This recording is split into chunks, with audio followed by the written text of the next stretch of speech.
Nous sommes en ligne avec Chaouki Benzera, bonjour.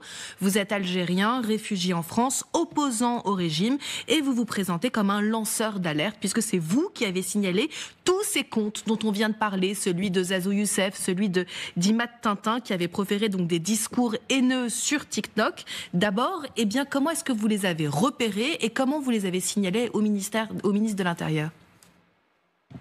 Bonjour.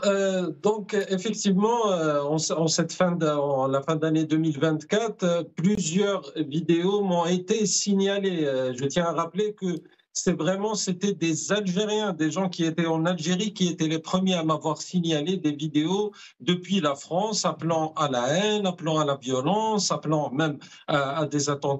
Le cas de Zazu Youssef. Et donc, moi, j'ai repris ce travail d'avoir vraiment fait le tri de ces passages, les passages certains qu'on est en train de voir, d'avoir fait la traduction parce qu'ils sont dans un dialecte qui n'est pas compris en France, donc qui était le dialecte algérien. Mais je tiens à vous rappeler que dès que j'ai lancé l'alerte sur ces influenceurs-là, j'avais précisé qu'il ne s'agit pas de loups solitaires ou seulement d'éliminer, qu'on est sur quelque chose qui est à une plus grande échelle. On est sur quelque chose, sur une campagne de déstabilisation effectivement et sur une campagne qui a été orchestrée parce que ça ne peut pas être autrement. Même si on a commencé par des petits profils, d'un Zazu Youssef suivi par plus de 400 000, mais c'était pas quelqu'un qui parlait de politique, mais qui avait repris un discours ambiant, un discours surtout complotiste, un discours qui revenait souvent sur la question coloniale, sur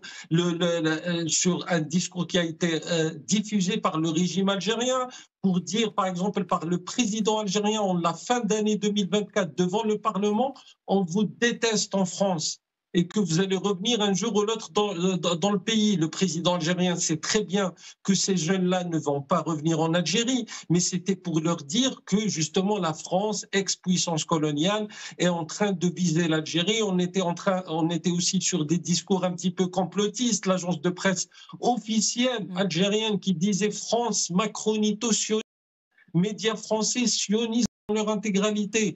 Donc, en diffusant ce discours-là à travers aussi des agents d'influence en France, à travers une institution qui est la Grande Mosquée de Paris, qui a été détournée. Alors justement, puisque vous mettez en cause justement Shemz Eddine Hafiz, le grand recteur de la Mosquée de Paris, qu'est-ce que vous lui reprochez exactement ?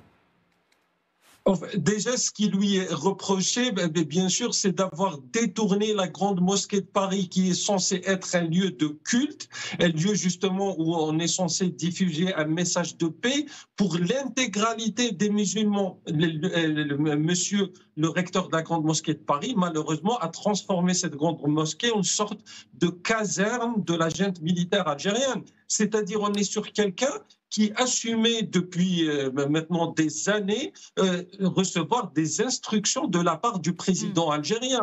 Il l'a déclaré devant la télévision algérienne, monsieur le recteur de la Grande Mosquée de Paris.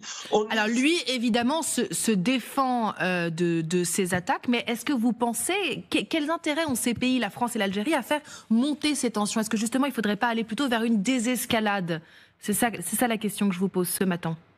En fait, la désescalade, elle n'arrivera jamais s'il n'y a pas de rapport de force qui est engagé justement par la France, que ce soit sur le plan notamment diplomatique, mais sur le plan de mesures fortes. Le régime algérien ne reconnaît pas, parce que quand il y a eu par exemple des discours de la part du ministre des Affaires étrangères français qui parlait du fait qu'il voulait se rendre à Alger, mais on ne lui a pas répondu. Sauf que le régime algérien, ce genre de discours, il les prend comme une faiblesse de la part de la France, et d'ailleurs c'est utilisé devant l'opinion publique algérienne pour dire voilà, regardez cette France qui s'agenouille, on a humilié la France. C'est le discours qui est répandu en Algérie. Donc s'il n'y a pas un rapport de force qui est engagé, s'il n'y a pas des mesures fortes, que ce soit sur l'accord de 68, que ce soit sur les visas diplomatiques, que ce soit aussi d'agir, par exemple, comme ça a été le cas devant le Parlement européen par rapport à cette résolution pour condamner le régime. On entend évidemment, vous souhaitez donc effectivement que la France résiste, ou en tout cas ne se laisse pas humilier. Vous êtes un peu sur la même ligne que le ministre de l'Intérieur. Merci infiniment, Chaouki Benzera, d'avoir été l'invité de LCI.